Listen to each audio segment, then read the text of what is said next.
centuries, Dark Mirazh sat in perfect stillness inside a deep cave somewhere in the remote wilderness of North America. He had removed his eyelids, his nose, his ears, and several fingers, tools of meditation and self-mastery.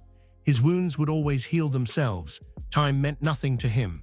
Wars, empires, and civilizations rose and fell like sand in the wind. He ignored the First World War completely.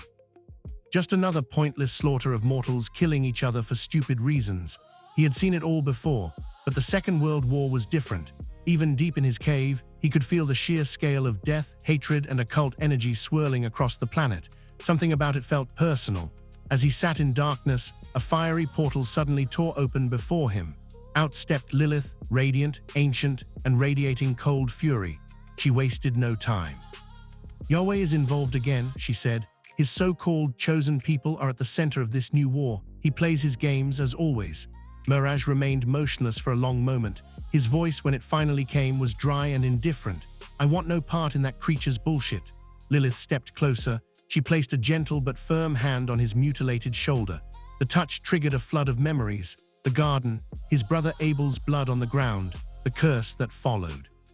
The daughter Lilith had given him as a wife, beautiful, fierce, and kind, slaughtered alongside hundreds of others when Yahweh declared war on Lilith and her bloodline. The pain was still raw, even after thousands of years. Mirazh's eyes slowly opened, glowing with ancient hatred. Lilith leaned in and whispered, "He never stops. He never learns. He only destroys." For the first time in centuries, Dark Mirazh stood up. Dust and dried blood fell from his body as he rose to his full, imposing height. "Very well," he said quietly. "I will get involved." Lilith gave him a small, knowing smile. She understood his pain better than anyone. Without another word, she stepped back through the fiery portal and vanished. Dark Mirazh stood alone in the cave once more. But this time, something had changed. The immortal murderer, the first son of Adam, the being who had grown bored with eternity, had finally chosen a side. And it was not Yahweh's. After Lilith's visit, Dark Mirazh wasted little time. He crossed oceans and continents with the ease of someone who had walked the earth since the dawn of humanity. By 1933, he had arrived in Germany. He took the name Herr Schatten, Mr. Shadow, and moved through elite occult circles like a ghost. His ancient knowledge of power, ritual, and domination quickly caught attention. Within months, he secured a private audience with Adolf Hitler. The two monsters recognized something in each other. Mirazh saw a weak, hateful little man consumed by the same insecurity and rage that had defined Yahweh for millennia. Hitler saw a tall, imposing figure who spoke with the authority of centuries and promised him the world. Mirazh became one of Hitler's most trusted occult advisors, always in the shadows, never in official photographs. He fed the Fuhrer's delusions, taught him twisted versions of ancient magic, and whispered strategies that aligned perfectly with Yahweh's hidden agenda. The Holocaust was not born solely from human hatred. It was Yahweh's plan. Through Mirazh, the demiurge engineered unimaginable suffering for his so-called chosen people. The goal was brutally simple: create so much horror and persecution that the surviving Jews would have no choice but to flee back to the Promised Land, fulfilling ancient prophecy and securing Yahweh's earthly anchor once again. Mirazh carried out this monstrous work with cold detachment. He didn't hate the Jews, he hated Yahweh. And if millions had to burn so that the demiurge's ego could be fed, so be it. By 1945, the dream was collapsing. As Berlin burned and Soviet forces closed in, Mirazh stood beside a broken, delusional Hitler in the Fuhrer bunker. He watched the man who had once believed he would rule for 1,000 years put a gun in his mouth. Hitler died like a coward. Mirazh felt nothing. He gathered a small group of high-ranking Nazis and occultists who still had value and fled south. Using hidden routes and forbidden knowledge, they made their way to Antarctica. At the frozen edge of the world, they reached the South Pole entrance. There, waiting for them in a fortress of ice and steel, stood King Froststorm, ruler of Winter, Inc., and guardian of one of Agartha's primary gateways. Froststorm looked at the ragged group of humans and the ancient being leading them. A slow, cruel smile spread across his face. "Dark Mirazh," he said, "we've been expecting you." The gates to the inner world opened. Mirazh and the surviving Nazis stepped through, descending into Agartha, where a new chapter of his eternal war would begin. The journey through the Antarctic gateway was long and cold, but when the group finally emerged into Agartha, everything changed. The moment Dark Mirazh stepped into the vast hollow realm lit by the central sun, He felt something he had not experienced in thousands of years. Silence. He could no longer feel Yahweh's oppressive presence. No divine gaze. No subtle pull of the demiurge's jealous attention. For the first time since the garden, Mirazh felt something close to peace. They were brought before Celestine, the ancient and enigmatic ruler known as the King of the World. The master of Agartha regarded the newcomers with calm, unreadable eyes. The surviving Nazis were granted a small, isolated village where they could live in exile and continue their twisted scientific experiments in peace. Mirazh, however, quickly grew tired of their grating German accents and endless talk of racial destiny. He parted ways with them without ceremony. He chose instead to remain near Celestine, listening intently as the King of the World revealed Agartha's true history. How bands of survivors, humans, giants, and others, had fled underground during the Great Flood. How centuries later, Quetzalcoatl, the wise serpent, had descended and gifted the people of Agartha with powerful, forbidden magic. Mirazh was utterly fascinated. He walked among glowing forests where dinosaurs still roamed freely. He watched impossible creatures glide beneath the central sun. He studied cities built with technology and sorcery working in perfect harmony. For the first time in his long existence, he felt he had found a place that was not tainted by Yahweh's endless games. Celestine eventually granted him full citizenship of Agartha. But the king also gave him a grave warning. Beware the Black Halo Kingdom on the far side of this realm. King Baoles was once a trusted ally, but his hunger to interfere with the surface world now threatens everything we have built here. Mirazh listened carefully. Then he asked the question that had brought him here. Where can I learn the true magic of this place? Celestine's expression darkened. Go to the Twisted Forest. It is a maze within a maze. At its center dwell the serpent mages. But beware, the forest is ruled by the four evil queens. Many who enter seeking power never return. Dark Mirazh smiled for the first time in centuries. Good, he said softly. I have grown bored of easy paths. The moment Dark Mirazh stepped past the ancient boundary stones and into the twisted forest, reality itself seemed to bend. The trees moved. Not with the wind, they shifted, branches creaking like old bones as entire groves rearranged themselves behind him. Paths that had been clear vanished. Directions became meaningless. He knew only one truth. He had to reach the center. He was being watched. High above the canopy, large flocks of grotesque flying hog beasts circled like vultures, their leathery wings beating heavily. Their eyes gleamed with unnatural intelligence as they tracked his every move. Mirazh ignored them. He pressed forward. His first true encounter came sooner than expected. A thunderous crack, crack, crack echoed through the trees as a massive steel axe bit deep into an ancient trunk. Standing before him was a towering figure, a man-shaped construct entirely made of gleaming metal. One of his forearms ended in a brutal, oversized steel axe. His eyes burned with a cold, mechanical red glow, a steel lumberjack, the metallic being turned slowly, axe dripping with sap and splinters. Are you friend or foe? The construct asked in a deep, grinding voice. Mirazh didn't hesitate. Foe. He attacked instantly. The battle was ferocious. The steel lumberjack swung his massive axe with terrifying strength, carving deep gashes into the ground and trees. Mirazh moved like living shadow, ancient, brutal, and precise. He dodged the axe strikes, closed the distance, and unleashed centuries of pent-up violence. Fists met metal, sparks flew. The forest itself seemed to groan as the two titans clashed. In the end, experience and raw hatred won out. Mirazh shattered the construct's axe arm, drove his hand through its metallic chest, and ripped out its core power source in a spray of sparks and oil. The steel lumberjack collapsed in a broken heap. Mirazh stood over the ruined machine for a moment, breathing steadily. Then he continued deeper into the maze. Above him, the flocks of flying hog beasts grew larger. More of them joined the circling swarm, watching, waiting. The twisted forest was only beginning to test him. Deeper into the ever-shifting maze of the twisted forest, the trees suddenly parted into a wide, unnatural clearing. In the center stood a grotesque figure crucified on a makeshift wooden cross. It was a man, or what remained of one. His body was a horrifying patchwork, stitched together flesh, straw and corn husks for limbs, and a sackcloth head with crude, uneven stitches across his face. His eyes were wide and manic. He muttered endlessly to himself in a broken, rasping voice. The scarecrow-like being slowly lifted his head as Mirazh approached. A grotesque smile split his stitched face. Are you friend? He whispered hoarsely. Or are you foe? Mirazh didn't even slow down. Foe. The moment the word left his mouth, the straw-filled being let out a deranged scream and tore himself free from the cross, ripping through the nails and ropes with unnatural strength. Straw and corn husks flew everywhere as he launched himself at Mirazh in a frenzied attack. The fight was chaotic and vicious. Insane fought like a madman, clawing, biting, and swinging wildly with surprising speed. At the same time, the flocks of flying hog beasts overhead suddenly dove downward like vultures. Several of them targeted the pouch at Mirazh's side, the one containing the heart he had taken from Hermal. They clearly wanted it. Mirazh fought with cold precision. He tore through the scarecrow's body and crushed the mad creature's head under his boot.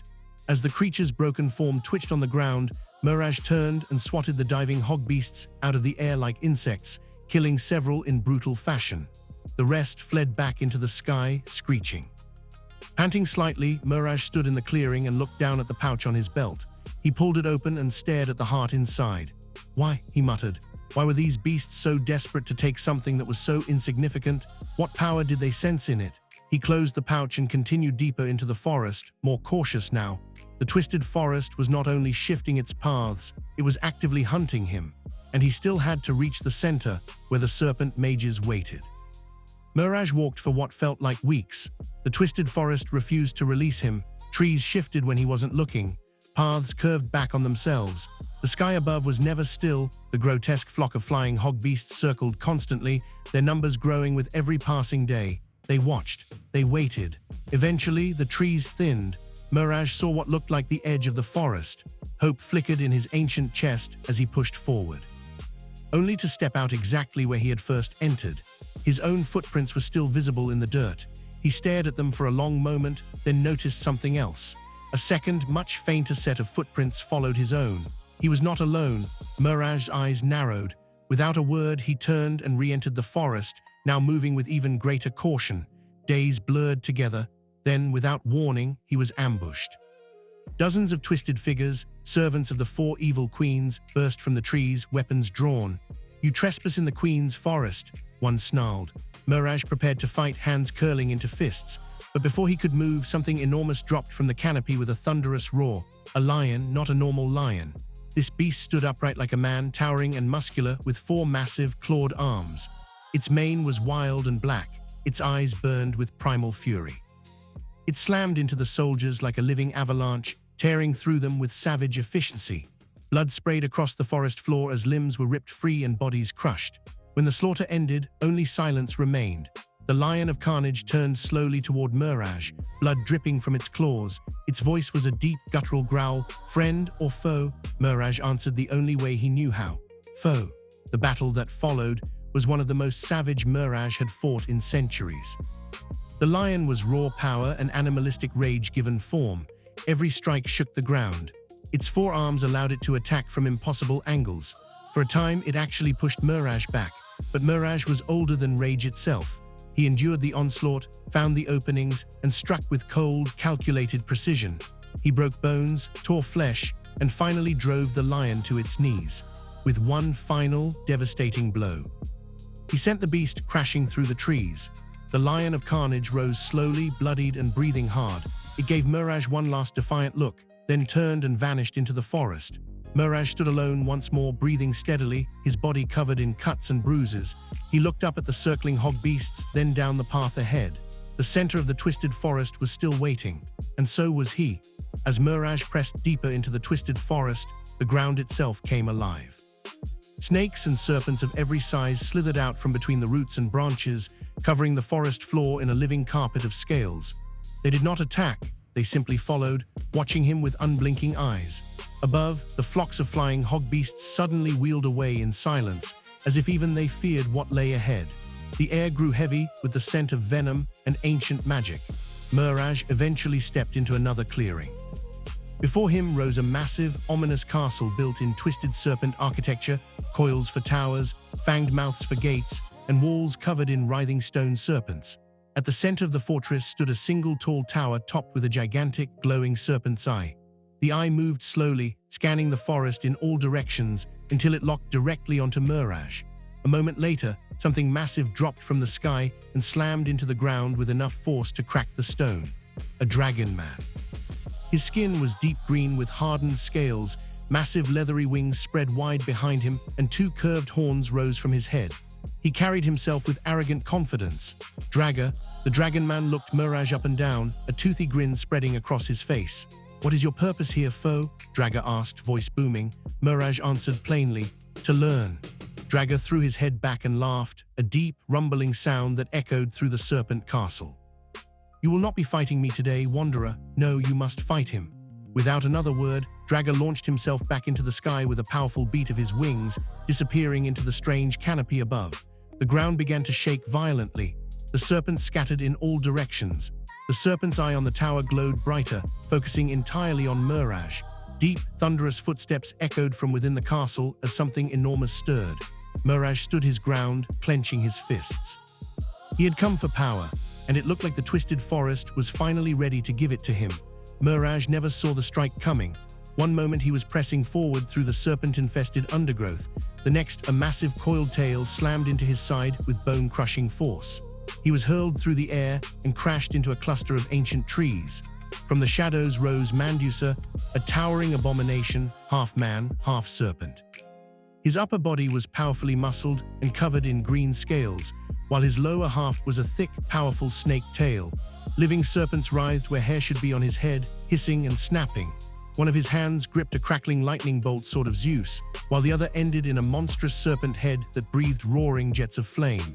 High above, Draga watched from the sky and called out, "That's his name, Mandusa." The beast attacked without mercy. Mandusa was ruthless, vicious, and terrifyingly fast. His tail whipped like a battering ram, while the flaming serpent hand spewed streams of fire. The lightning sword left trails of electricity that burned the air itself. Mirazh could barely land a single strike before Mandusa countered with 10 times the force. Blow after blow drove him back, cracking ribs and drawing blood. For the first time since entering the twisted forest, Mirazh was truly being pushed to his limit. The fight raged on, a brutal, unrelenting dance of death. Mirazh's ancient fury clashed against Mandusa's monstrous rage. Trees were shattered, the ground was torn apart.